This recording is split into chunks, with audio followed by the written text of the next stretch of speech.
एते दिनर गैप पर हठात कहीं आज वीडियो आसिला। हे हेलो एवरीवन, समस्त को नमस्कार। मु वेलकम करुच्ची मोर आ गोटे फ्रेश मिनी ब्लॉग को। तो आज बहुत दिन पर किसी वीडियो बनैली, कारण किसी नथिला, बस मोर किसी पर्सनल काम थिला, तो सेति पई वीडियो बनै पानथली। तो चलंतु आज मिनी ब्लॉग को स्टार्ट करिबा। तो सकाळ सकाळ उठी मु लागी गले एटी रुसई करिबारे। एपटे राति पई नै किंतु मोर रुसई स्टार्ट हे गलानी, जेहेतु बाबूंकर डे ड्यूटी, तो रुसई तो करिया पई पड़िबो ना।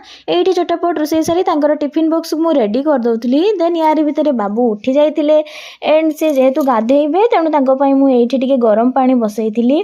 देन यार भितर मु पुणी बनैली चा। देन चा पेकी से चलिले तांकर ड्यूटी को। एतिकिरे कोन काम सरीची, आहुरी अछि देखंतु। या परे घरर सबु तक काम सारिली। देन ब्रश कली आ गाधेइली मध्य। गाधेइकी पूजा सार देली। देन मु मोर ब्रेकफास्ट टिके मैगी खाइतिली। आ तापरे खाई सारला परे मु सोई जाइतिली, काहेकि एकुटिया रूम रे कोन बा करिबी।